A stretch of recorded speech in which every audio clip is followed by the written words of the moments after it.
Today, we're going on a pretty incredible journey. Not across mountains or oceans, but through this invisible network that basically powers our entire modern world. We're going to follow a single piece of your data, just one message, on its wild ride from your screen to the other side of the planet. I mean, really think about it for a second. You tap a button on your phone, and a photo or a video or whatever just appears on a screen thousands of miles away. It feels like absolute magic, right? But it's actually one of the most brilliant feats of engineering in human history. So how on earth does it actually work? All right, so to understand this whole trip, we need a map, and this is it. This diagram shows the complete path our data takes, from the moment it leaves the source all the way to its final destination. Think of this as our blueprint for the next few minutes as we trace this incredible route step by step. So our journey kicks off with a translation problem. See, computers don't get images or sounds or words the way we do. They speak a totally different language, the language of binary, ones and zeros. Following our map, the very first stop is right here, the source encoder. You can think of this as the official starting line, where your message, whether it's a voice note or a video, gets prepped for its big digital adventure. So the job of the source encoder, it sounds technical, but it's simple and absolutely critical. It takes all the messy analog information from our world, like the sound waves of your voice, the colors in a photo, and it converts it all into a long stream of just ones and zeros. This digital version is the only way it can be sent and processed. Okay, so now we've got our ones and zeros. But here's the thing. A 1 and a 0 are just ideas. They're abstract concepts. They're not physical things. To actually travel anywhere, they need to take on a physical form that can literally move through a wire or fly through the air. So when our data is traveling through a physical cable, like fiber optics or an Ethernet cable, the component that handles this job is the line coder. Its whole purpose is to take that stream of bits and turn it into real, tangible electrical pulses. And this slide just shows that transformation perfectly. The stream of ones and zeros you see on the left gets converted by that line coder into the corresponding voltage pulses you see on the right. So a 1 might become a positive voltage, a 0 a negative 1.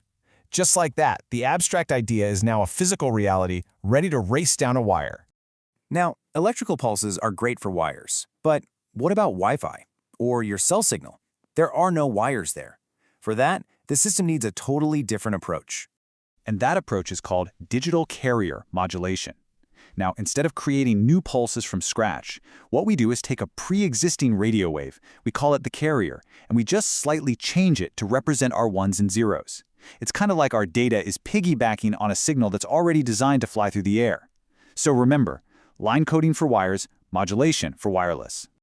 So we now get how a single message gets ready for its journey. But at any given moment, there are millions, even billions of messages all trying to travel at the same time. How do we avoid just total chaos? Right. To prevent a planet-sized data traffic jam, our system relies on this little genius component, the multiplexer. You can think of it as the ultimate traffic controller for the information superhighway. Its whole job is to efficiently combine all these different signals so they can share the same path without crashing into each other. Multiplexing is all about one thing: efficiency. A single fiber optic cable has a mind-boggling amount of capacity, way more than any one person needs. Multiplexing is what lets thousands, even millions, of us share that single line at the exact same time without interfering with each other at all. So how does this sharing actually happen? Well, there are a few ways, but here are two of the big ones. First, you've got frequency division multiplexing, or FDM. Imagine a highway with a ton of lanes. With FDM, every user gets their own dedicated frequency lane. Simple. Then there's time division multiplexing, or TDM. In this case, everyone shares a single big lane, but they take turns using it, switching on and off so incredibly fast it feels like you have it all to yourself. It's like a perfectly coordinated zipper merge happening at light speed. There's also a more advanced method called CDMA, where everybody talks at once, but in a unique secret code so a receiver can pick out just the one message it's looking for. Now, this image here perfectly illustrates how FDM works, because it's the exact same idea as your car radio. You can tune your radio to 98.7 FM, and you won't hear the station that's broadcasting on 102.1 FM, right? That's because each station has its own dedicated frequency band, its own lane, so they can all broadcast at the same time without any issues. Okay, so our message is encoded. It's been turned into a signal, and it's flying down the data highway.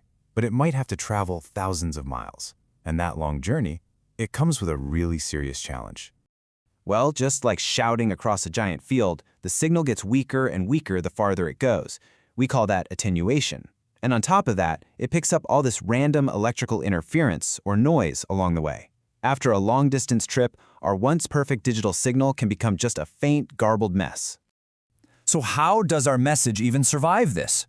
Well, this is where the unsung hero of this entire story comes into play, the regenerative repeater.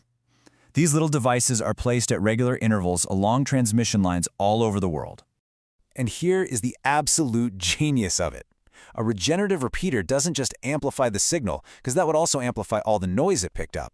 No, instead, it receives the weak, noisy signal, intelligently figures out what the original sequence of ones and zeros was, and then generates a brand new, perfect, clean copy to send on its way.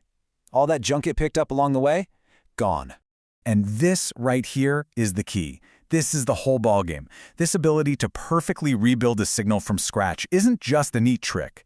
It's the fundamental reason we have a high-fidelity global internet. It's why a video call across oceans can be crystal clear instead of some fuzzy, static-filled mess. This is what makes it all possible. And with that last crucial step, our message completes its incredible journey.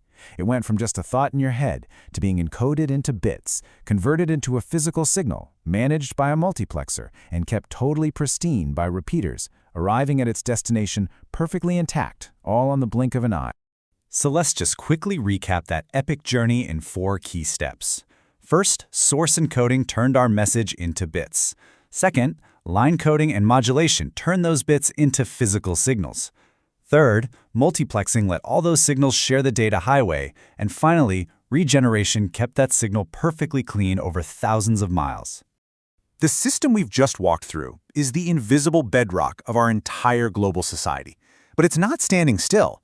With things like AI optimizing data routes and quantum communication promising totally new levels of security, the only real question is, what will the next stage